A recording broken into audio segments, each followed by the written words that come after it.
Hello guys, मैं आपका भाई दोस्त educator of economics love Kaushik. इस वीडियो लेक्चर में आपको नेशनल इनकम की धुरंधर वाली थ्योरी कराने वाला हूं और इस वीडियो के लास्ट में आपको नेशनल इनकम के मोस्ट इंपॉर्टेंट टॉपिक्स डिक्लेयर करके दे दूंगा, जहां से पेपर में क्वेश्चन आएंगे। आपका माइंड फ्रेम हो जाएगा कि हाँ, नेशनल इनकम मैंने इस तरीके से कंप्लीट करना है।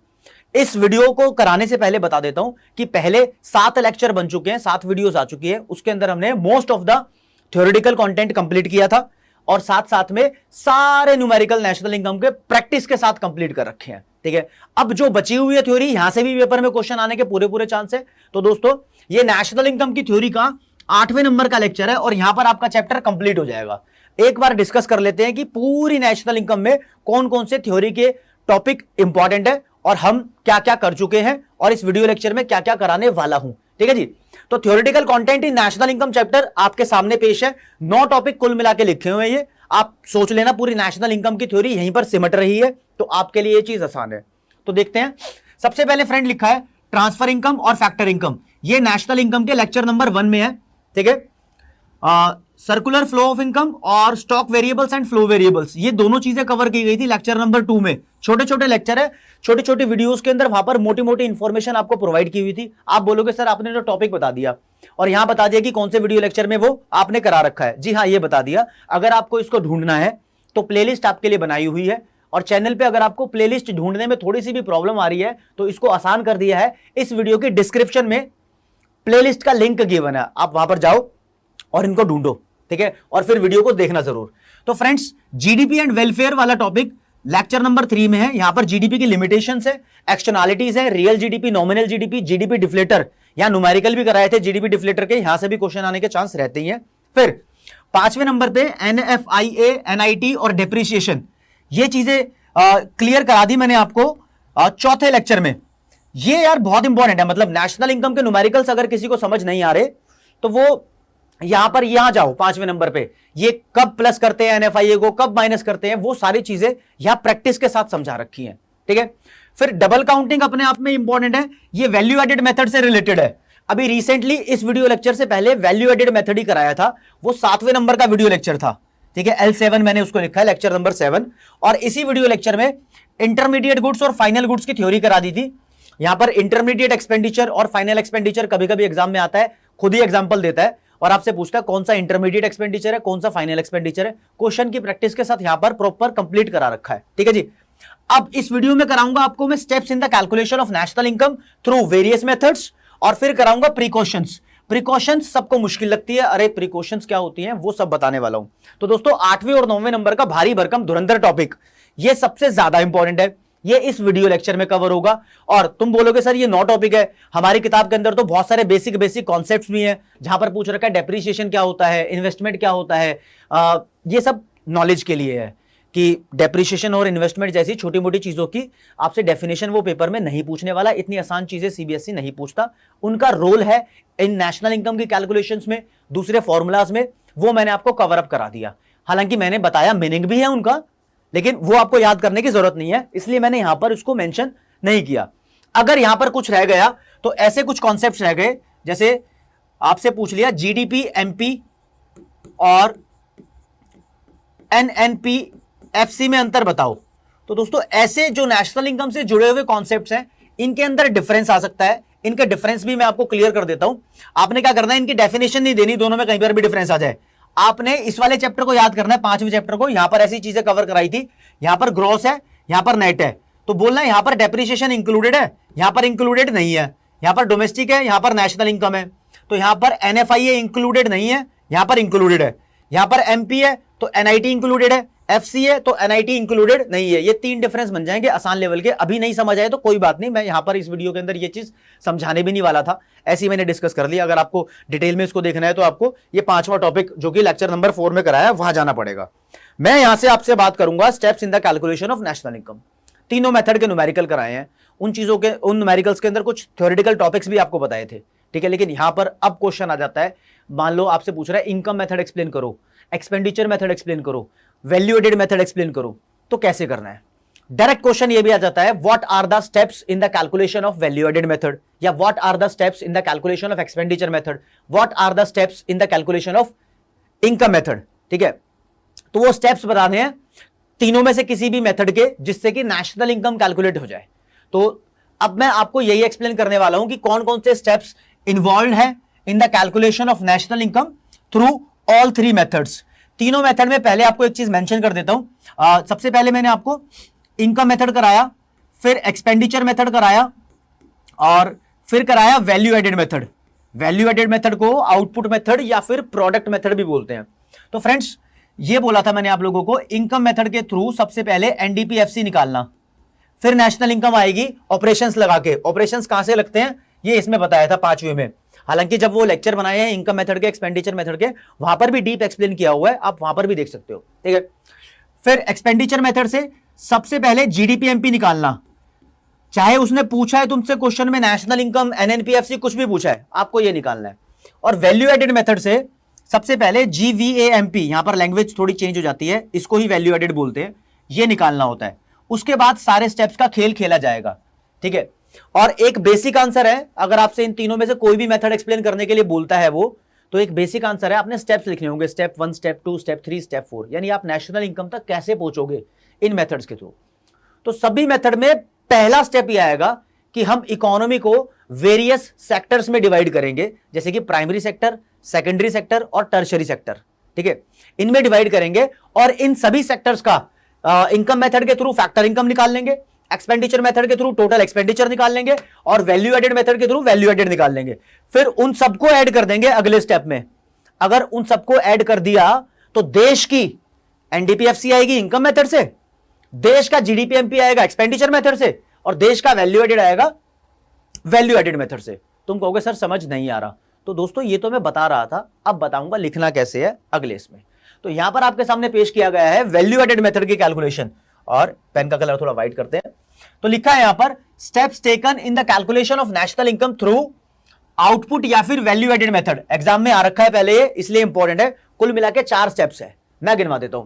पहले स्टेप के अंदर क्या करना है, क्लासिफाई करना है इकोनॉमी को into primary sector, secondary sector और टर्शियरी सेक्टर। लिखने का आसान तरीका ये है। फिर इन तीनों सेक्टर का, ईच सेक्टर का वैल्यू एडेड कैलकुलेट कर लो, जिस वैल्यू एडेड को जीवीएमपी बोलते हैं, और इसका फॉर्मूला लिख दिया, value of output minus intermediate cost. ये कैलकुलेट कर लिया। अब तीनों सेक्टर के जीवीएमपी को ऐड कर दो, यानी आप लिखोगे जीवीएमपी प्राइमरी सेक्टर का, फिर अलग से लिखोगे सेकेंडरी सेक्टर का, अलग से लिखोगे टर्शियरी सेक्टर का। इन तीनों को ऐड करने के बाद देश का जीडीपीएमपी आएगा। और इन तीनों को ऐड करने के लिए मैंने ये सिंबल इस्तेमाल किया है, ये समीशन, इसका मतलब टोटल होता है, ठीक है। अच्छा, मैं बताते बताते आपको यह भी बताऊंगा कि आपके लिए एक स्लाइड्स नोट्स की तरह काम करती है, प्रॉपर हर एक चीज अच्छे तरीके से एक्सप्लेन है। प्लीज आप इनका स्क्रीनशॉट जरूर लेना, मैं स्क्रीन के सामने से भी हट जाऊंगा, आपके काम की चीज है, ठीक है। फिर क्या करना है, जीडीपीएमपी आ गया तो आपने ऑपरेशंस लगाने हैं। नेशनल इनकम तक कैसे पहुंचते हैं, ये लिखा है नेशनल इनकम, तो जीडीपीएमपी में से एनआईटी माइनस करना पड़ेगा, ये डेप्रिसिएशन है, कंजम्पशन ऑफ फिक्स कैपिटल, इसको माइनस करना पड़ेगा, और एनएफआईए को यहां पर दोस्तों प्लस करना पड़ेगा, ठीक है। तो आपको आसानी से नेशनल इनकम मिल जाएगी। बस यही बात जो फॉर्मूले में लिखी है ऊपर स्टेप नंबर 4 में थ्योरेटिकली लिख दी। यानी क्या करना है, सबट्रैक्ट करना है एनआईटी को, आप यहां लिख सकते थे कि माइनस करना है एनआईटी को, फिर and consumption of fix capital को ऐड करना है यानी प्लस करना है, और फिर मतलब जीडीपीएमपी में ऐड करना है इसको, एनएफआईए को। इस तरीके से लैंग्वेज लिखी हुई है। सबट्रैक्ट इन दोनों को ही करना है, एनआईटी को भी और डेप्रिसिएशन को भी, ऐड करना है एनएफआईए को, ताकि आपको जीडीपीएमपी से नेशनल इनकम मिल जाए। अब मैं सामने से हट गया, प्लीज आप इसका स्क्रीनशॉट ले लो। अगर आपने स्क्रीनशॉट ले लिया है तो अगले मेथड पे चलते हैं कि नेशनल इनकम कैसे कैलकुलेट होती है। ये लो जी, आपके सामने पहले बता दूं, जो कंटेंट पेश किया जा रहा है ये सबसे बढ़िया और अच्छी क्वालिटी का है। ये लैंग्वेज आपको मुश्किल से मिलती है, इतनी आसान लैंग्वेज में। आप बुक में देखोगे यार, एनसीईआरटी या किसी दूसरे राइटर में बहुत टफ लैंग्वेज दी हुई है। यही लैंग्वेज याद करके जाना, जिस तरीके से मैंने क्वेश्चंस कराए हैं वही यहां पर मेंशन किए हुए हैं। तो देखो, पेन का कलर कौन सा करूं, पिंक कर लेते, चलो पिंक ही सही चल रहा है यहां पर। तो ये इनकम मेथड में कौन कौन से स्टेप्स होते हैं नेशनल इनकम को कैलकुलेट करने के, वो बताने हैं। इस बार पेन का साइज थोड़ा पतला करते हैं। तो यहां पर लिखा है सबसे पहला स्टेप वही, identify and classify the production units. Production units, या फिर आप सेम यूज कर सकते थे पहला step, classify the economy into 3 sectors. यानी प्रोडक्शन यूनिट 3 ही है यहां पर, प्राइमरी, सेकेंडरी और टर्शियरी सेक्टर में जो जो बताना है, ठीक है। इन तीनों का estimate the factor income paid by each sector, तीनों सेक्टर ने कितनी फैक्टर इनकम प्रोवाइड की है देश को, देश के लोगों को, वो एस्टिमेट करनी है। एस्टिमेट की जगह आप वर्ड यूज कर सकते हो कैलकुलेट, कैलकुलेट लिख देना, यहां पर कोई दिक्कत नहीं है, ठीक है। अब फिर इन सब की फैक्टर इनकम जो प्रोवाइड की गई है सबको ऐड करके कैलकुलेट कर लो डोमेस्टिक इनकम। तो डोमेस्टिक इनकम कैसे कैलकुलेट होती है वो यहां पर बताया हुआ है, ये फॉर्मूला लिखना बड़ा इंपॉर्टेंट है। यहां से domestic income is the sum total of compensation of employees, जिसको सीओई बोला है, दूसरे पे ऑपरेटिंग सरप्लस, और तीसरे पे mixed income of self employed. अच्छा, ऑपरेटिंग सरप्लस जिसको कैलकुलेट करने में प्रॉब्लम आती है वो इसके लिए एक शॉर्ट बना रखा है, 1 मिनट से कम की वीडियो बना रखी है पढ़ ले कॉमर्स चैनल पे, तो वहां से तुम उठा के इसको क्लियर कर सकते हो, ठीक है ना। इन तीनों को कंप्लीट करके फिर चौथे नंबर पे निकलेगी नेशनल इनकम, तो लिखा है एस्टिमेट या फिर बोल दो calculate net factor income from abroad, और इसको ऐड कर दो एनडीपीएफसी में, जिससे कि तुम नेशनल इनकम तक पहुंच जाओ। इस चीज के लिए यहां पर एक फॉर्मूला लिख दोगे तो चेक करने वाला आसान समझेगा। इस स्टेप के बाद आप लिख देना national income is equal to domestic income plus NFIA. NFIA को एस्टिमेट करो, कहां पर लिखी है, नहीं लिखी तो कैलकुलेट करो। ये फैक्टर इनकम फ्रॉम अब्रोड और फैक्टर इनकम टू अब्रोड का डिफरेंस होता है। ये आपके सामने इनकम मेथड पूरा एक्सप्लेन कर दिया 4 लाइनों के अंदर। तो स्क्रीनशॉट प्लीज ले लीजिए इसका, जो मैंने लिखा है आपको वही लिखना है, जैसा लिखा है वैसे लिखना है। आगे आ जाओ, एक्सपेंडिचर मेथड की कैलकुलेशन है। अभी स्क्रीनशॉट मत लिखना, लेना इसका, क्योंकि यहां पर कुछ मैं ऐड कराऊंगा, ऐड कराने के बाद आपको कंप्लीट आंसर मिलेगा, ठीक है जी। तो इस एक्सपेंडिचर मेथड में कौन कौन से स्टेप्स होते हैं नेशनल इनकम की कैलकुलेशन के? सबसे पहले वही है, आइडेंटिफाई करो इकोनॉमिक यूनिट्स को, जिसका फाइनल एक्सपेंडिचर आपको निकालना है, और क्लासिफिकेशन ऑफ फाइनल एक्सपेंडिचर करो उसके बाद। यानी पहले इकोनॉमिक यूनिट्स यहां पर अलग है, एक तरीके से समझना। पहले हम प्राइमरी सेक्टर, सेकेंडरी सेक्टर करते थे, एक्सपेंडिचर मेथड में हम क्या करते हैं, हाउस होल्ड सेक्टर को, फर्म सेक्टर को, गवर्नमेंट सेक्टर को और फॉरेन सेक्टर को क्लासिफाई करते हैं। तो यहां पर 4 क्लासिफिकेशन है, house hold sector, firm sector, government sector और फॉरेन सेक्टर। ये 4 नाम भी लिख सकते हो यहां पर, दैट इज करके 4 नाम लिख देना इसके पूरे। फिर क्लासिफिकेशन ऑफ फाइनल एक्सपेंडिचर, जो हाउस होल्ड सेक्टर होता है उसका खर्चे को बोलते हैं प्राइवेट फाइनल कंजम्पशन एक्सपेंडिचर, और फर्म के खर्चे को बोलते हैं इन्वेस्टमेंट एक्सपेंडिचर, गवर्नमेंट के खर्चे को बोलते हैं गवर्नमेंट फाइनल कंजम्पशन एक्सपेंडिचर, और फॉरेन सेक्टर के खर्चे को बोलते हैं नेट एक्सपोर्ट्स। इसके लिए हमने सिंबल यूज किए थे, प्राइवेट सेक्टर का खर्चे को सी बोलते थे और फर्म के खर्चे को आई ही बोलते थे। वैसे इसकी जगह लिखा होता है ग्रॉस डोमेस्टिक कैपिटल फॉर्मेशन, ठीक है, ये ज्यादातर लिखा होता है। और सरकारी खर्चे को सिर्फ जी बोलते थे और फॉरेन सेक्टर के खर्चे को एनएक्सी बोलते थे। तो यहां पर आइडेंटिफाई कर लिया और फिर बोला कि कैलकुलेट जीडीपीएमपी। इसके बाद जीडीपीएमपी कैलकुलेट करो, वो इन चारों के खर्चे को ऐड करके कैलकुलेट हो जाता है। ये फॉर्मूला लिख देना, सी प्लस आई प्लस जी प्लस एनएक्स, एनएक्स का मतलब नेट एक्सपोर्ट। ये कैलकुलेट कर लिया तो फिर नेशनल इनकम तक पहुंचना है। कैसे पहुंचेंगे? तो देखो, ये नेशनल इनकम है और हमारे पास जीडीपीएमपी आ गया है, तो ये एमपी है, ये एफसी है, इसके लिए एनआईटी माइनस कर देंगे। ये डोमेस्टिक है, ये नेशनल है, इसके लिए एनएफआईए को प्लस कर देंगे। और ये ग्रॉस है, यहां पर नेट है, इसके लिए डेप्रिसिएशन यानी consumption of fix capital minus हो जाएगा। इस फॉर्मूले की थ्योरी ऊपर लिख दिया स्टेप नंबर 4 के अंदर, कि किसको ऐड करना है, एनएफआईए को, और सब्ट्रैक्ट करना है एनआईटी और डेप्रिसिएशन को, ठीक है, नेशनल इनकम तक पहुंच जाएंगे। ये तीनों मेथड की एक्सप्लेनेशन है, उनके स्टेप्स हैं, ये आपको इस तरीके से लिखने हैं। अब आप इसका स्क्रीनशॉट ले लो, ठीक है। अगर ऊपर नीचे कुछ रह जाता है कि आपसे थोड़ा बहुत लैंग्वेज की प्रॉब्लम रह जाती है तो उसके नंबर नहीं कटने वाले इकोनॉमिक्स में। इकोनॉमिक्स में नंबर मिल जाते हैं, बस आपका कंटेंट अच्छा होना चाहिए, मतलब ठीक होना चाहिए, गलत नहीं होना चाहिए। ये सारी चीजें ठीक लिखी है तो आपको नंबर पूरे मिल जाएंगे फ्रेंड्स। तो अब तीनों मेथड की एक्सप्लेनेशन कर ली है। इसके बाद मैंने आपको बताना था कि एक क्वेश्चन ऐसा भी आ सकता है कि आपसे बोलेगा, जब हम नेशनल इनकम की कैलकुलेशन करते हैं या डोमेस्टिक इनकम की कैलकुलेशन करते हैं या जीडीपी की, एनडीपी की, एनएनपी की, जितने भी एग्रीगेट्स हैं नेशनल इनकम के, उन सबकी कैलकुलेशन करते हैं, तो कौन कौन से आइटम्स हैं जिसको हमें नेशनल इनकम में ऐड करना है और कौन कौन से आइटम्स हैं जिसको ऐड नहीं करना है। आपको इससे रिलेटेड क्वेश्चन लिखा हुआ मिलता है पेपर में। क्वेश्चन क्या होता है, एक लाइन लिखेगा, 2-3 लाइन लिखता है वैसे पेपर में, मतलब जो क्वेश्चन आता है, और उन लाइनों के थ्रू आपसे पूछता है बताओ इसकी नेशनल इनकम में ट्रीटमेंट क्या होगी, या फिर बताओ इसकी डोमेस्टिक इनकम में ट्रीटमेंट क्या होगी, या जीडीपी में ट्रीटमेंट क्या होगी, या फिर आपसे पूछेगा बताओ कि ये नेशनल इनकम में ऐड होंगे या नहीं होंगे। आपको बस यही बताना है कि वो चीजें नेशनल इनकम में ऐड होंगी या नहीं होंगी। तो मैं एक बार यहां पर लिस्ट बना देता हूं। सबसे पहले देखो, 2 तरीके की इनकम पहले वीडियो लेक्चर में कराई थी। ट्रांसफर इनकम फ्री की इनकम होती है जिसके बदले कोई फैक्टर ऑफ प्रोडक्शन प्रोवाइड नहीं किया जाता, और दूसरी होती है फैक्टर इनकम इसकी ही हमेशा बात करते हैं, तो हर इनकम से पहले फैक्टर इनकम लिख देते हैं, इसकी कहानी होती है। तो दोस्तों ट्रांसफर इनकम को नेशनल इनकम या फिर किसी की भी चीज की कैलकुलेशन में ऐड नहीं किया जाता, तो इसके आगे क्रॉस लगा दिया। फैक्टर इनकम को ऐड किया जाता है, तो यहां पर राइट लगा दिया। फिर उसके बाद एक्सपेंडिचर की बात हुई थी, तो इंटरमीडिएट एक्सपेंडिचर होता है एक, जो इंटरमीडिएट गुड्स को परचेज करने पे खर्च किया जाता है, और एक होता है final expenditure. Final expenditure final goods को परचेज करने पे खर्च किया जाता है। तो इंटरमीडिएट एक्सपेंडिचर कहीं पर भी ऐड नहीं होगा और फाइनल एक्सपेंडिचर हमेशा ऐड होगा, इस बात को ध्यान रखना, ठीक है। तो ये दो मेजर पॉइंट्स हैं। उसके अलावा जो जो चीजें और ऐड नहीं होनी, सेकेंड हैंड गुड्स होती हैं, यानी पुरानी चीजें जिनकी बात कर रहा हूं, इन गुड्स पर कोई भी खर्चा किया हो वो ऐड नहीं होगा। इन गुड्स को बेच के किसी बंदे को कोई भी इनकम हुई हो वो भी ऐड नहीं होगी। इन गुड्स की वैल्यू को भी ऐड नहीं किया जाएगा, क्योंकि ये ऑलरेडी उस ईयर में ऐड हो चुकी थी जिस ईयर में ये बनाई गई थी, फ्रेश फ्रेश, नई नई, ताजा ताजा, या खरीदी गई थी। उस ईयर के अंदर इसकी कैलकुलेशन हो चुकी थी, अब ये पुरानी है, तो इसको अब इंक्लूड या कैलकुलेट नहीं करेंगे। आपको ये कलर मुझे लग रहा है सही दिखाई दे रहा है, हाँ दिखाई दे रहा है, विजिबल है ये कलर। आप बोलोगे तो मैं पेन का कलर चेंज करके ब्लैक कर देता हूं, थोड़ा सा वो भी दिखाई दे जाएगा, ठीक है। तो दोस्तों इसके बाद कुछ इंपॉर्टेंट पॉइंट आने हैं, वो एक एक करके डिस्कस करेंगे।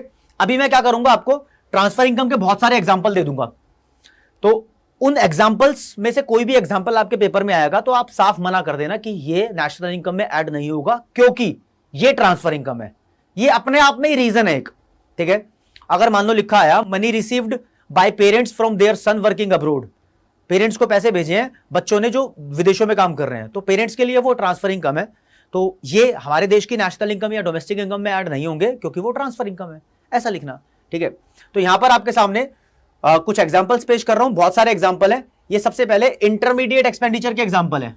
इंटरमीडिएट एक्सपेंडिचर के example should not be included in the calculation of, क्या पीछे आ जाओ, इन सबकी कैलकुलेशन में ऐड नहीं होंगे, और ये लिखा इंटरमीडिएट एक्सपेंडिचर। ये काफी सारे एग्जांपल हैं, ए से लेकर एल तक 12 एग्जांपल आपको गिवन है। आपने क्या करना है, ये आपके लिए काम की चीज है फ्रेंड्स, कि आप सबसे पहले तो इसका स्क्रीनशॉट लो। अब मैं इसको रीड कराता हूं पेन का कलर चेंज करते हुए। देखो सबसे पहले लिखा है purchase of milk and vegetable by a household. Household कुछ भी खरीदता है, वो सब चीजें फाइनल एक्सपेंडिचर होती है, इंटरमीडिएट एक्सपेंडिचर नहीं होती। तो यहां पर हाउस होल्ड की जगह फर्म होना चाहिए था, बाय अ फर्म। फर्म या रेस्टोरेंट कुछ भी खरीद ले वो ऐड नहीं होगा, हाउस होल्ड खरीदेगा तो फाइनल हो जाएगा, वो ऐड होगा, ठीक है। फिर लिखा है purchase of chalks and dusters by schools, ये भी ऐड नहीं होगा। स्कूल एक कंपनी है, फर्म है, उसने ये सामान खरीदा है, तो ये कंप्लीटली यूज्ड अप कर देता है स्कूल, ठीक है, इसलिए। फिर expenditure on repair of machinery या expenditure on white wash of building, expenditure on purchase of raw material, ये सब चीजें इंटरमीडिएट एक्सपेंडिचर है। The fee paid to a lawyer by or CA by a producer, producer का मतलब company, किसी company ने lawyer या सीए को पैसे दिए हैं, वो भी इंक्लूड नहीं होंगे, ठीक है। Soft drink purchased by the school canteen, school canteen भी एक फर्म है, सॉफ्ट ड्रिंक परचेज कर रही है तो वो आगे उसको बेच भी रही है, सॉफ्ट ड्रिंक की रीसेल कर रही है वो, तो इसलिए ये भी इंटरमीडिएट एक्सपेंडिचर है। Coal purchase by a factory, factory ने कोल खरीदा है, कोयला खरीदा है, इंटरमीडिएट एक्सपेंडिचर है क्योंकि रॉ मटेरियल है। ऐसे ही इलेक्ट्रिसिटी बिल, टेलीफोन बिल या वाटर बिल कोई दे दे, या फार्मर खरीद ले सीड्स, फर्टिलाइजर, पेस्टिसाइड्स, कुछ भी परचेज कर ले। Postage stamps purchased bye a business, machine purchased bye a dealer of machine. अच्छा, मशीन वैसे कोई फर्म परचेज कर ले तो वो फाइनल एक्सपेंडिचर होता है, लेकिन एक मशीन का डीलर है, उसका काम ही मशीन को यहां से खरीद के वहां बेचना है, तो वो डीलिंग कर रहा है, उसको रीसेल कर रहा है, इसलिए वो इंटरमीडिएट एक्सपेंडिचर है। और लास्ट में लिखा है expenditure on goods used in the scientific research, reel नहीं है, रिसर्च है, यहां पर हो जाती है कभी कभी कुछ गड़बड़ी सी, तो रिसर्च, साइंटिफिक रिसर्च में जो भी चीजें इस्तेमाल होती हैं, लाइक साइंटिफिक रिसर्च में एक मिसाइल बनानी है, तो मिसाइल को बनाने में जो भी सामान लगा है वो सब इंटरमीडिएट एक्सपेंडिचर है, ठीक है ना, या फिर इंटरमीडिएट गुड्स है। तो इनका बड़ा ख्याल रखना है। ये मैंने मोस्ट पॉपुलर एग्जांपल लिखे हैं, ये आपके एग्जाम में आ सकते हैं, इसके अलावा और भी आएंगे, वो आपके पास जो भी रेफरेंस बुक है उसमें से प्रैक्टिस जरूर करना, ठीक है, ताकि आपको क्लियर हो जाए। इंटरमीडिएट एक्सपेंडिचर का पंगा मैंने बता दिया। अब आपके सामने फाइनल एक्सपेंडिचर लिखे हैं, ये ऐड होने चाहिए, तो दोस्तों ये ऐड होने चाहिए, आपको इसका स्क्रीनशॉट लेना है, आपके लिए ओके रिपोर्ट है। अब आगे बढ़ेंगे, कुछ एग्जांपल लिखे ट्रांसफर इनकम के जो कि इंक्लूड नहीं होने चाहिए, स्क्रीनशॉट ले लो, इसका पढ़ने हैं आपको, ये कौन कौन से हैं यहां पर लिख देता हूं, बता देता हूं। अनएम्प्लॉयमेंट अलाउंसेज है, ये स्पेशल है। ओल्ड एज पेंशन है, स्पेशल है। ये बड़ा आता है financial help given to flood victims by government, ठीक है। फ्लड विक्टिम हो या अर्थक्वेक विक्टिम हो या कोरोना विक्टिम हो, आपको अपने पेरेंट्स से पॉकेट मनी मिलती है, ठीक है, ये आता है। Money received by parents from their son working abroad, अभी कराया था। लॉटरी के अंदर पैसे जीत गए, इसको विंडफॉल गेन भी बोलते हैं, ट्रांसफर इनकम भी है ये। और इसके अलावा लिख देता हूं 10वें नंबर पे, किसी भी तरीके का टैक्स हो, income tax, sales tax, GST, कोई भी टैक्स हो, ये ट्रांसफर इनकम होता है सरकार की, तो कोई भी टैक्स नेशनल इनकम में इंक्लूड नहीं होता, ठीक है। तो आगे आ जाओ दोस्तों, फैक्टर इनकम की लिस्ट दी हुई है आपको, ठीक है, इसका स्क्रीनशॉट ले लो, ये एग्जांपल आपको ध्यान रखने हैं। अब आते हैं स्पेशल केस ऑफ इंटरेस्ट पे। इंटरेस्ट के बारे में बात करनी बहुत जरूरी है। इंटरेस्ट वैसे तो फैक्टर इनकम होता है, ठीक है, जब हम ब्याज कमाते हैं तो वो नेशनल इनकम में ऐड करते हैं। लेकिन यार इंटरेस्ट हम क्यों देते हैं? क्योंकि हमने लोन लिया। लोन क्यों लेते हैं? लोन लेने का पर्पस डिसाइड करना है। जो हमने यहां पर लोन लिया है, लोन लेने के दो पर्पस हो सकते हैं। या तो आप उस लोन को लेकर किसी सामान का प्रोडक्शन करोगे, जैसे कि कोई फैक्ट्री या कंपनी लोन ले लेती है तो उस पैसे को इस्तेमाल करती है प्रोडक्शन में और प्रॉफिट कमाने में। या फिर हम लोग अपने फ्रेंड से या कहीं से बैंक से भी लोन ले लेते हैं, उससे अपने घर का खर्चा चलाते हैं, कंजम्पशन करते हैं, या कुछ लोग कार खरीद लेते हैं, बाइक खरीद लेते हैं। अगर लोन कंजम्पशन पर्पस के लिए लिया गया है तो उस पर दिया गया इंटरेस्ट नेशनल इनकम में ऐड नहीं होता, वो ट्रांसफर इनकम कहलाता है। बहुत स्पेशल बात है, ज्यादातर बच्चों को पता नहीं होती है ये, समझ रहे हो। जो भी लोन प्रोडक्शन पर्पस के लिए लिया गया है उस पर दिया गया इंटरेस्ट नेशनल इनकम में ऐड होगा, वो फैक्टर इनकम कहलाता है, जिसको भी मिला है उसके लिए, समझ रहे हो। तो यहां पर नोट करने लायक एक स्पेशल बात लिख दी है। क्या लिख दिया, पढ़ लो। Interest is included as it is a factor income, हमेशा ऐसा होता है। But if the purpose of the loan is given in the statement then the following treatment should be considered, following treatment should be taken. अगर purpose of loan given है, simple interest लिखा है तो वो ऐड नहीं होगा, ठीक है। अगर इंटरेस्ट कंजम्पशन पर्पस के लिए दिया गया है, मतलब लोन लिया था कंजम्पशन पर्पस के लिए, फिर इंटरेस्ट दिया गया है तो वो ऐड नहीं होगा, जिसके कुछ एग्जांपल लिखे हुए हैं। एग्जांपल बड़े भारी भरकम है, पेपर में आते हैं कंफ्यूज करने के लिए। मैंने देखा है सिर्फ इंटरेस्ट का केस 6 नंबर में आ रखा है कि ऐड होगा या नहीं होगा। इसके ही 3 एग्जांपल बना दिए। ऐसे एग्जांपल आते हैं, interest on loan given by house hold. अब हाउस होल्ड यानी हम पब्लिक, हम इंटरेस्ट पे करते हैं, बैंक को पे कर देंगे या फ्रेंड से लोन ले लिया, किसी को भी पे करते हैं, वो इंटरेस्ट कंजम्पशन पर्पस के लोन के लिए होता है, वो ऐड नहीं होगा, ट्रांसफर इनकम है। एक लिखा है नेशनल डेट इंटरेस्ट। यार नेशनल डेट इंटरेस्ट को ना इंटरेस्ट ऑन पब्लिक डेट भी बोलते हैं, इंटरेस्ट ऑन पब्लिक डेट। ये जनरल गवर्नमेंट या गवर्नमेंट के डिपार्टमेंट्स पे करते हैं इंटरेस्ट पब्लिक डेट पे, तो ये ट्रांसफर इनकम होता है, सरकार की कंपनी का लोन नहीं है ये, ठीक है। तो ये चीजें ऐड नहीं होंगी जो पॉइंट नंबर 1 में लिखी है। पॉइंट नंबर 2 में जो लिखा है यार, ये इंटरेस्ट लिखा है जो प्रोडक्शन पर्पस के लिए लिया गया था, और ये सब ऐड होगा। इसके एग्जांपल लिखे हैं, interest on debenture. Company debenture बेच के पैसा उधार लेती है मार्केट से, तो फिर उसके बदले लोन देती है। तो कंपनी ने लोन लिया था प्रोडक्शन करने के लिए, प्रॉफिट कमाने के लिए, वो ऐड होगा। Interest given by bank, firm, company to anybody, individual. जो बैंक हमें भी इंटरेस्ट देते हैं हमारे सेविंग अकाउंट पे, वो बैंकों ने तो पैसा ले रखा है, इस्तेमाल कर रहे हैं ना उसको, तो वो प्रोडक्शन पर्पस के लिए कर रहे हैं, यानी उस पैसे से पैसा कमाने के लिए कर रहे हैं। यानी बैंकों के पास वैसे कुछ गुड्स बनाने के लिए नहीं होती, लेकिन उनकी सर्विसेज ही प्रोडक्टिव होती है, उससे पैसा कमाएंगे वो। तो बैंकों के द्वारा हमें दिया गया इंटरेस्ट ऐड होता है नेशनल इनकम में। अगर हम पब्लिक के बंदे, हाउस होल्ड के बंदे नेशनल इनकम तो बैंक को अगर इंटरेस्ट पे करते हैं तो वो ऐड नहीं होगा नेशनल इनकम में, ठीक है दोस्तों। एक स्पेशल केस फाइनेंशियल एसेट्स का भी है। तो पहले फाइनेंशियल एसेट्स क्या होते हैं ये जान लो। देखो फाइनेंशियल का मतलब पैसों की बात हो रही है, तो फाइनेंशियल एसेट्स के एग्जांपल में किसी कंपनी के शेयर, डिबेंचर्स या बॉन्ड्स आ जाते हैं। इनको कभी कभी स्टॉक्स भी बोलते हैं, ओपनिंग स्टॉक, क्लोजिंग स्टॉक नहीं, स्टॉक्स लिखा है, ठीक है, ये भी बोलते हैं। तो दोस्तों एग्जांपल भी लिख दिए, शेयर, बॉन्ड्स, डिबेंचर्स वगैरह ये सब लिख दिए। अगर इनका प्राइस, शेयर का प्राइस कम या ज्यादा हो जाए तो वो नेशनल इनकम में कभी भी इंक्लूड नहीं होता। उसके प्राइस कम होने से या ज्यादा होने से हमारे देश की इकोनॉमिक एक्टिविटी जनरेट नहीं होती है। तो उसके बाद लिखा है any cell purchase of financial assets is not included in the calculation of national income.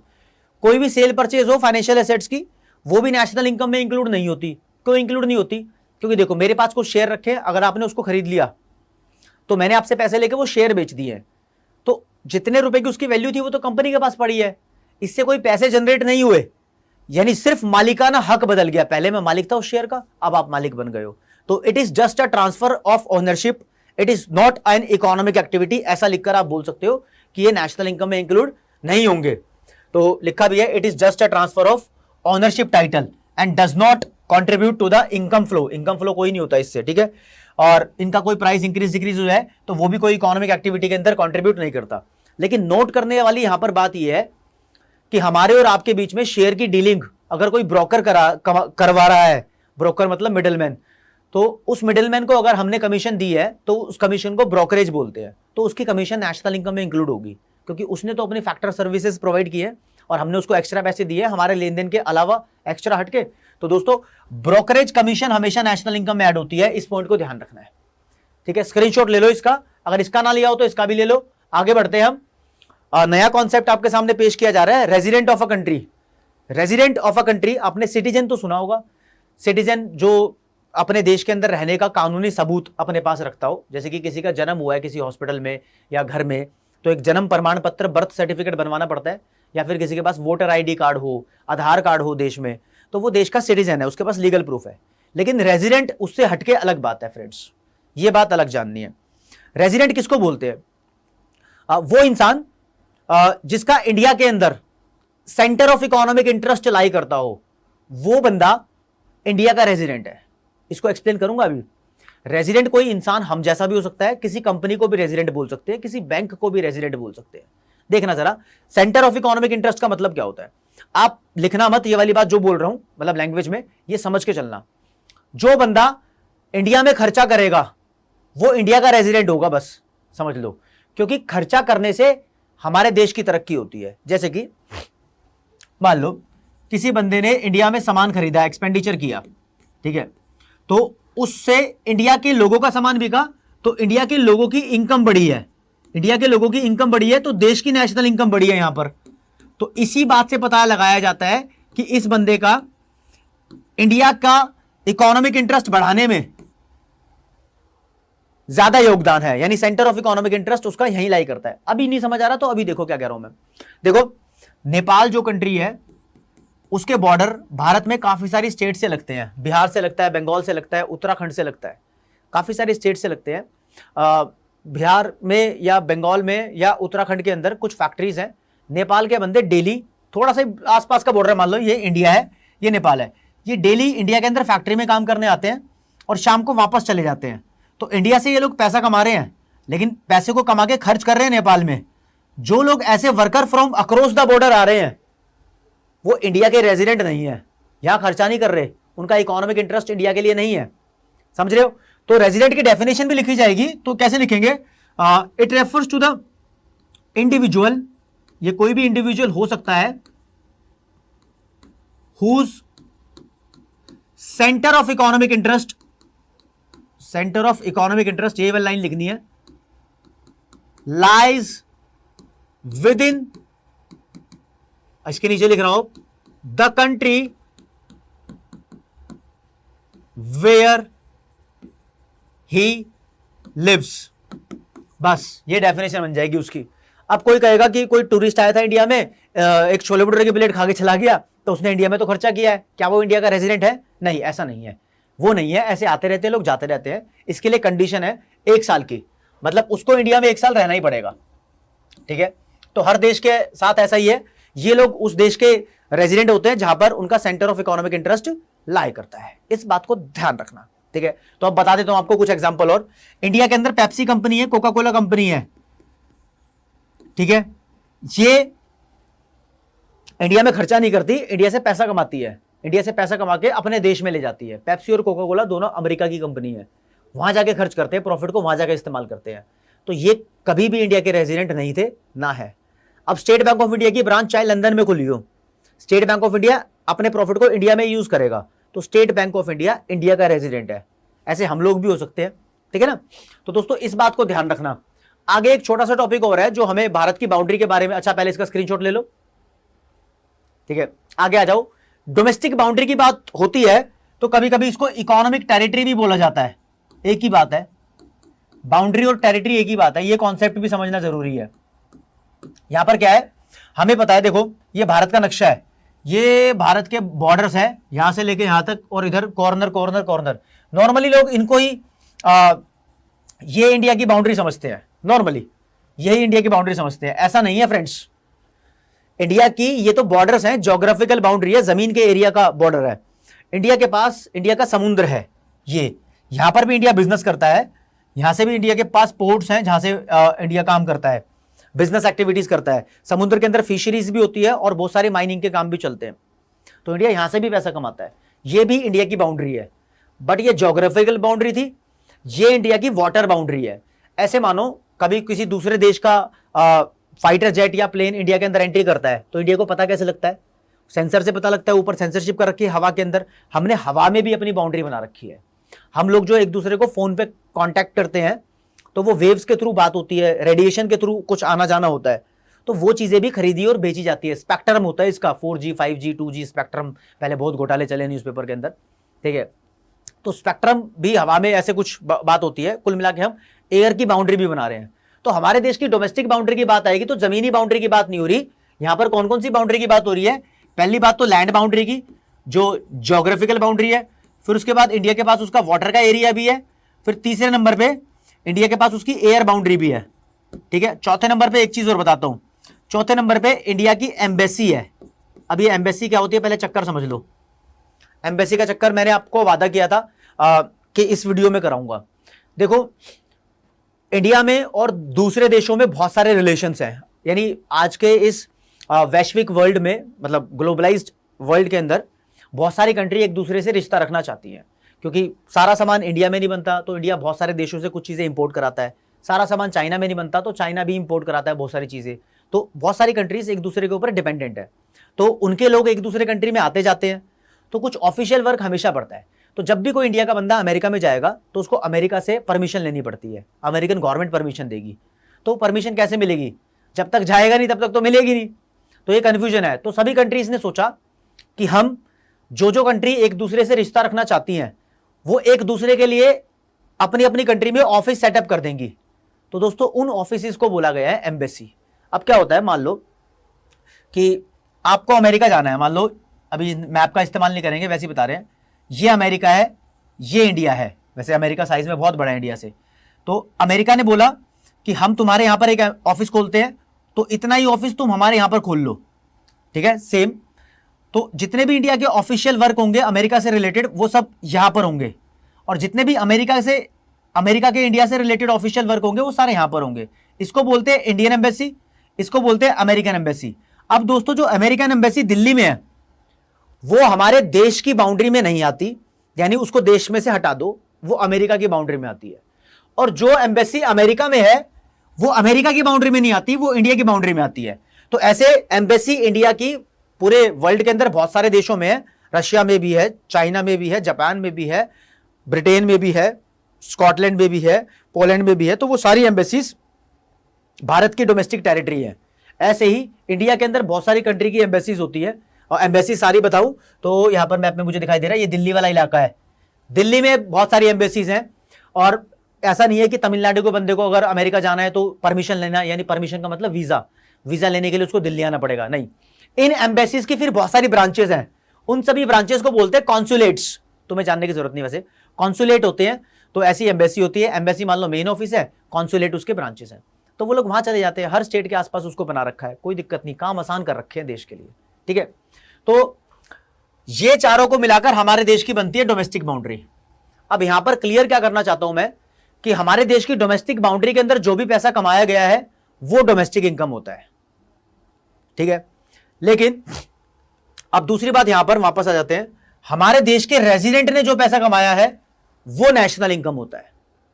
दोनों में अंतर क्या है देखो, यहां पर बोलता हूं, ये इंडिया है और इंडिया के अंदर दो लोग हैं, एक अंबानी और दूसरा बिल गेट्स, ये दो लोग हैं, ठीक है जी। अंबानी ने यहां पर 5 रुपए की इनकम जनरेट की, बिल गेट्स ने यहां पर 5 रुपए की इनकम जनरेट की, तो ये 10 रुपए की इनकम इंडिया के अंदर जनरेट हुई है। तो ये इंडिया की डोमेस्टिक इनकम है, समझे। अब मान लो ये रेस्ट ऑफ द वर्ल्ड है, फॉरेन कंट्री है। अब यहां पर अंबानी जी ने 1 रुपए की इनकम और जनरेट की है, ठीक है। और यहां पर अब क्या कह सकते हैं लोग, अच्छा 10 रुपए का इंडिया में जनरेट हो गया और 1 रुपए का बाहर जनरेट कर लिया, तो टोटल 11 रुपए हो गए। ये 11 रुपए डोमेस्टिक इनकम नहीं है ना नेशनल इनकम है, अभी नेशनल इनकम का पता लगेगा सिर्फ। तो इंडिया का बंदा अंबानी ने 1 रुपए की इनकम यहां जनरेट कर ली और टाटा जी भी यहां रह रहे हैं, मान लो 2 रुपए की इनकम उन्होंने भी जनरेट कर ली, तो ये भी इंडियन है, रेजिडेंट इंडियन का ही है, यहां से पैसा लाके अपने देश में इस्तेमाल करेगा, चाहे स्टेट बैंक ऑफ इंडिया होता। तो ये 2 रुपए और 1 रुपए और 5 रुपए ये इंडियंस ने कमाए हैं, ये 8 रुपए नेशनल इनकम है, समझे। तो हम करते भी क्या है, देखो नेशनल इनकम ऐसे लिखता हूं, निकालने के लिए डोमेस्टिक इनकम में हम एनएफआई ऐड करते हैं, ये मान लो। तो एनएफआई दोस्तों किसका डिफरेंस होता है, factor income from abroad minus factor income to abroad, यानी जो पैसा हम विदेशों से कमा रहे हैं वो ऐड करते हैं, जैसे 2 रुपया और 1 रुपया, और माइनस कर देंगे जो पैसा वो हमसे कमा कर ले गए हैं, समझ रहे हैं, वो पैसा माइनस कर देंगे यहां पर। तो हमारी कंट्री से अगर ये 5 रुपए कमा कर ले जाएंगे तो वो माइनस कर दिए जाएंगे, ठीक है, फिर 8 नहीं 3 रुपए रह जाएगी हमारे देश की नेशनल इनकम, ठीक है। तो यहां पर ये कॉन्सेप्ट समझाना था आपको। काफी सारी लाइंस लिखी मिलेंगी, एग्जांपल लिखे मिलेंगे, पूछेगा कि इसको नेशनल इनकम में ऐड करना है या नहीं करना है, या डोमेस्टिक इनकम में ऐड करना है या नहीं करना है, तो उसके लिए एक फॉर्मूला बनाया है। अगर बात आएगी डोमेस्टिक इनकम की, तो दोस्तों सारी चीजें पहले ही बता चुका हूं कि क्या ऐड होनी है क्या ऐड नहीं होनी, लेकिन अगर इंडिया के अंदर वो इनकम जनरेट हुई है तो ऐड होगी डोमेस्टिक इनकम में। तो डोमेस्टिक इनकम या डोमेस्टिक जहां पर भी वर्ड लिखा हो, जैसे कि जीडीपी में भी बीच में डोमेस्टिक लिखा है, ठीक है, एनडीपी में भी बीच में डोमेस्टिक लिखा है, डी का मतलब डोमेस्टिक है, तो उसको कुछ भी पूछेगा तो you have to see the place only. आप सिर्फ ये देखना कि किस जगह की बात हो रही है। अगर इंडिया की बात हो रही है, इंडिया के अंदर इनकम जनरेट हुई है तो वो डोमेस्टिक इनकम में ऐड होगी, अगर इंडिया में इनकम जनरेट नहीं हुई तो वो डोमेस्टिक इनकम में ऐड नहीं होगी। अभी नहीं समझ में आ रहा, कोई बात नहीं, एग्जांपल लूंगा तो क्लियर हो जाएगा, ठीक है। अगर नेशनल इनकम का क्वेश्चन आया है, क्वेश्चन भी दिखाऊंगा ना, तो यहां पर हमें फॉर्मूला लगाना है सी द पर्सन ओनली। अगर इंडियन बंदे ने पैसा कमाया है तो ही नेशनल इनकम में ऐड होगा, अदरवाइज नहीं होगा। कैसे, अब यहां पे आपको प्रैक्टिस क्वेश्चन करा देता हूं। ये ऐसे क्वेश्चन आपको लिखे मिलेंगे, 6 नंबर तक का क्वेश्चन आएगा, उसमें 3 या 4 एग्जाम्पल होंगे और पूछेगा, अब आपसे क्वेश्चन में मैं बोल रहा हूं कि बताओ ये चीजें, अच्छा पेन का कलर चेंज कर लेते भाई, कौन सा कलर करे, पिंक कर लो।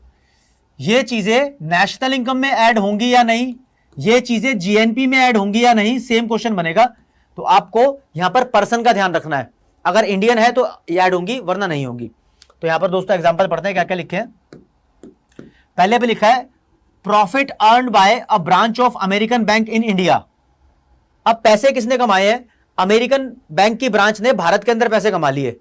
मान लो अमेरिका का बैंक है, बैंक ऑफ अमेरिका या सिटी बैंक, उसने दिल्ली से पैसे कमा लिए, तो हमें देखना है कि किसने पैसे कमाए नेशनल इनकम के लिए, ये नहीं देखना कहां कमाए हैं। अगर कहां वाली बात दूसरे में डालूंगा, अमेरिकन बंदे ने पैसे कमाए हैं तो ये नेशनल इनकम में ऐड नहीं होगा। तो लिखेंगे यहां पर it is not included in the calculation of national income because it is earned by non resident of India, या फिर it is earned by outsiders.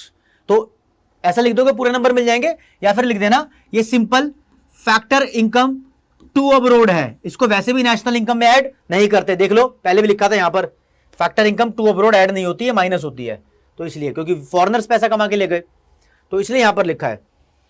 अगला क्वेश्चन लिखा है salary received by Indian worker in Russian embassy in new Delhi. अरे कहीं की बात हो रही हो, इंडियन वर्कर को सैलरी मिली है तो ये इंडियन रेजिडेंट है, ये ऐड होगा, ठीक है। अब रशियन एम्बेसी में काम कर रहा था, रशियन एम्बेसी चाहे नई दिल्ली में है, लेकिन नई दिल्ली में भी होने के बाद वो फॉरेन कंट्री की बाउंड्री कहलाएगी, क्योंकि एम्बेसी का स्पेशल केस मैंने आपको समझाया है, ठीक है। तो यहां लिखेंगे कि ये इंडियन वर्कर को पैसा मिल रहा है तो ये ऐड होगा, या फिर Indian it is included in the calculation of national income because it is earned by the resident of India. ये लिख सकते हो सिंपल लैंग्वेज। अगर मैंने बहुत जल्दी बोल दिया तो वीडियो यार थोड़ा स्लो करके देख लो, एडजस्टमेंट तुम्हारे हाथ में है। या फिर इसको बोल देंगे ये एक तरीके से विदेशों से कमाया गया पैसा है, फैक्टर इनकम फ्रॉम अब्रोड, तो ये ऐड होगा, ये लाइन भी लिख सकते हो। फिर थर्ड पे लिखा है salary received by Russian working in the Indian embassy in Russia. अरे सैलरी किसको मिली है, देखो पैसे कमाए हैं रशियन ने, अब उसके आगे कुछ भी लिखा हो, हमें पर्सन देखना है, सीधा पर्सन ओनली। रशियन बंदा था, इसको पैसे मिले हैं, ये नेशनल इनकम में ऐड नहीं होगा, क्यों ऐड नहीं होगा? वो इंडियन एम्बेसी में काम कर रहा था, तो मतलब इंडिया में काम कर रहा था, तो पैसे लेके चला गया अपने देश में, या नहीं भी गया तो है तो रशियन ही, ये फैक्टर इनकम टू अब्रोड है, इसलिए ऐड नहीं होगा। लास्ट वाला देख लो, profit earn by a branch of Indian bank in London, Indian bank है ना, इंडियन रेजिडेंट है, चाहे कहीं पर भी पैसा कमा रहा हो, ऐड होगा। ये फैक्टर इनकम फ्रॉम अब्रोड है, ये ऐड होगा, it is earn by the Indian resident. तो ये मैंने आपको बता दिया ऐड होगा या नहीं होगा। अगर क्वेश्चन ऐसा आता कि वो बात कहता कि भाई इसमें नहीं बताना, तुम्हें बताना है डोमेस्टिक इनकम में इनको ऐड करें या नहीं करें, या फिर जीडीपी में इनको ऐड करें या नहीं करें, एफसीएमपी कुछ भी लिखा हो उससे कोई फर्क नहीं पड़ता, तो हमारा इस चारों स्टेटमेंट को देखने का नजरिया बदल जाता। डोमेस्टिक इनकम की जब बात होगी कि इसमें स्टेटमेंट्स को ऐड करना है या नहीं करना, तो हमें दोस्तों प्लेस देखना है। तो यहां पर फॉर्मूला दिमाग में चलेगा, सी द प्लेस ओनली, यानी जो भी पैसा इंडिया के अंदर कमाया गया है वो सब ऐड होगा, चाहे किसी ने भी कमाया हो, फॉरनर हो इंडियन हो, मतलब दिमाग चेंज कर देना, शिफ्ट कर देना। नेशनल इनकम की बात है तो सीधा पर्सन ओनली, डोमेस्टिक इनकम की बात है सीधा प्लेस ओनली। अगर डोमेस्टिक इनकम की चर्चा करें तो सीधा प्लेस ओनली। देखते हैं जरा, पहली स्टेटमेंट में क्या लिखा था, प्रॉफिट कमाया है अमेरिकन बैंक ने, लेकिन कहां कमाया है?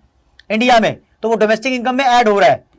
ठीक है, लिखेंगे because it is earned in the domestic boundary of India, इसलिए ये ऐड होगा।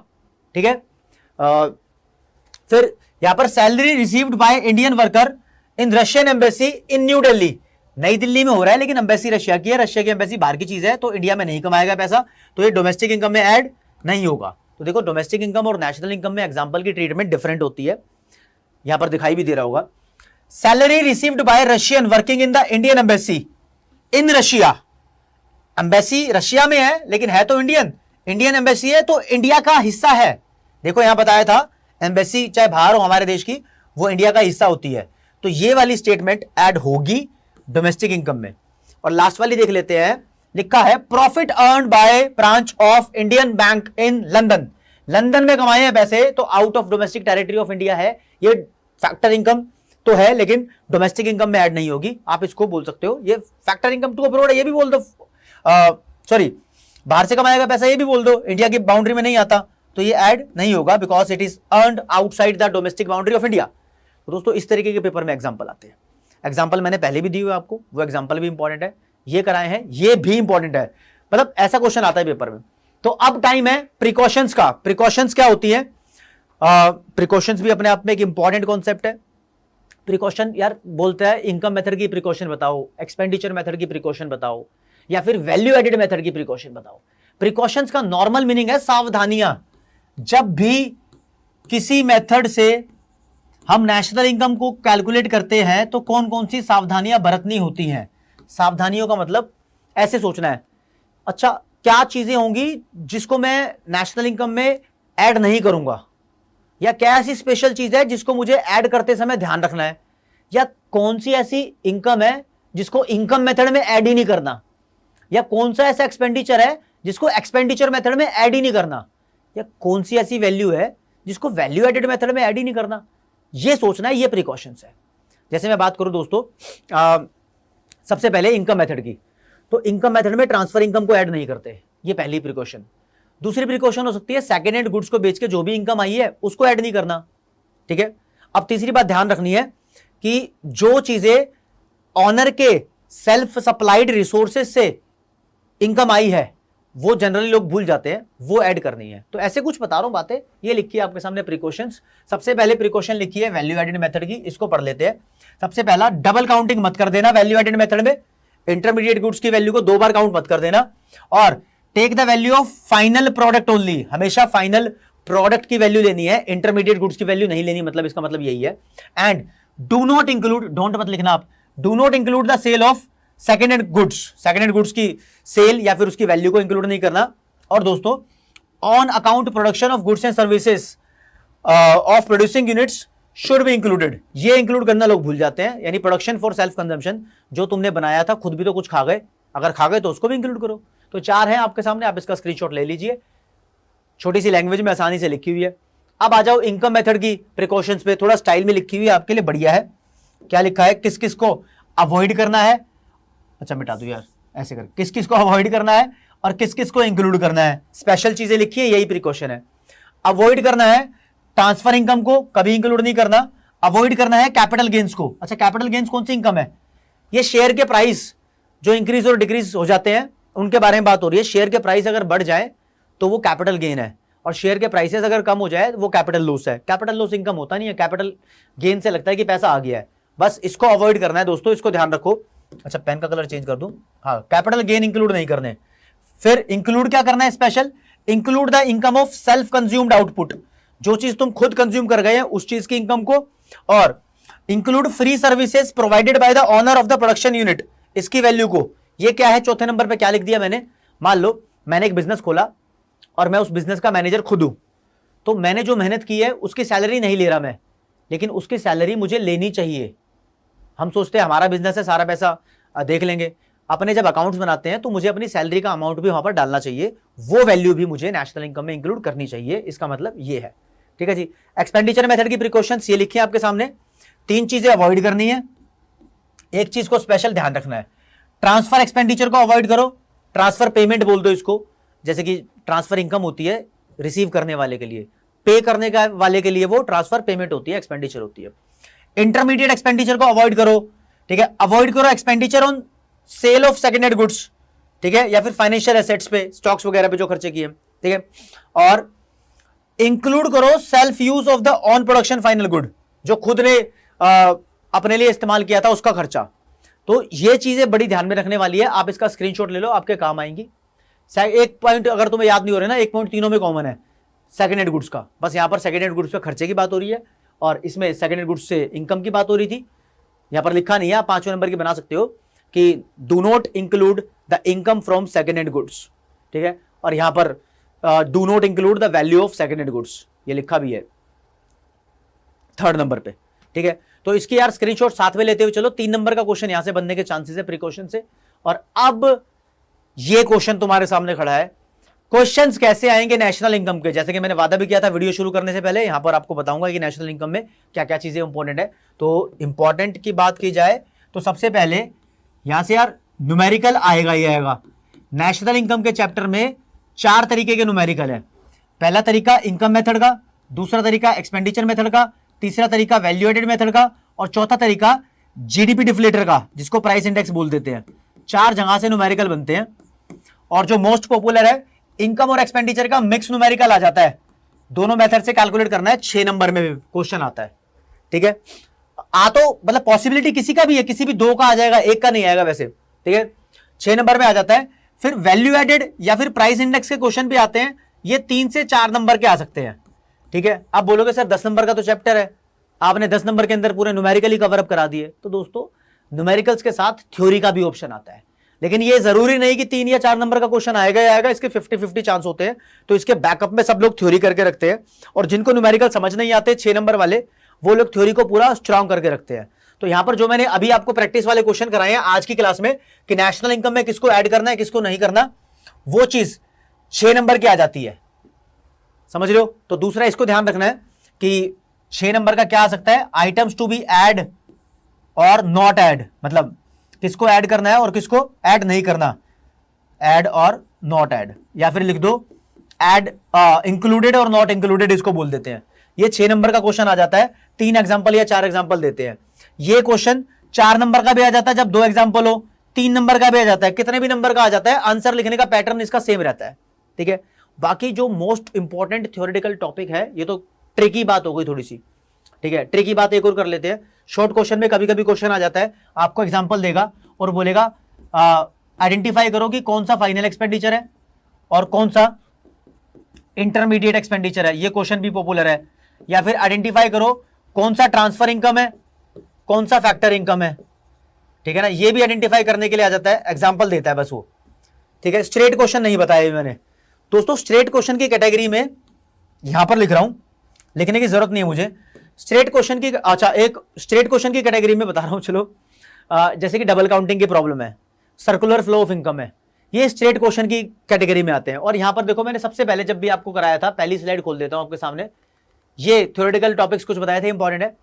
स्ट्रेट क्वेश्चन में ये है, पेन का कलर चेंज करते हुए आ जाता है, इन दोनों गुड्स के अंदर डिफरेंस आ जाता है, stock and flow variables straight question में आता है, कभी कभी फंसाता है ये। स्टॉक एंड फ्लो वेरिएबल्स का एग्जांपल देता है पेपर में, और पूछता है कौन सा स्टॉक है, कौन सा फ्लो है। ये ज्यादा इंपॉर्टेंट है, जो लोग याद नहीं करते। समझ रहे हो? स्ट्रेट क्वेश्चन में जीडीपी और वेलफेयर से क्वेश्चन आता है, जीडीपी कॉन्सेप्ट की लिमिटेशन लिखो, या फिर रियल जीडीपी की लिमिटेशन लिखो, नॉमिनल की लिमिटेशन लिखो, सबकी लिमिटेशन सेम है। या फिर ये आ जाता है रियल जीडीपी नॉमिनल जीडीपी में डिफरेंस क्या है, रियल जीडीपी नॉमिनल जीडीपी से बेटर इंडिकेटर कैसे है वेलफेयर का, ऐसे क्वेश्चंस आते हैं। तो बस इतना, जितना मैंने अपने मुंह से बोला है इतना ही करके जाना है आपको। जो किताब में लिखा है वो सब एक्स्ट्रा बातें हैं, या मेन बात कर ली है, इससे बाहर नहीं आएगा।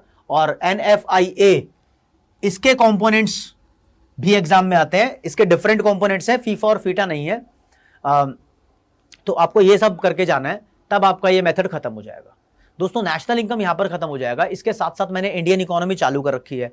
Indian economy on the eve of independence अभी कंप्लीट करा दिया, जब इसको कंप्लीट करा रहा हूं। इंडियन इकोनॉमी ड्यूरिंग 1950 to 90 चल रहा है।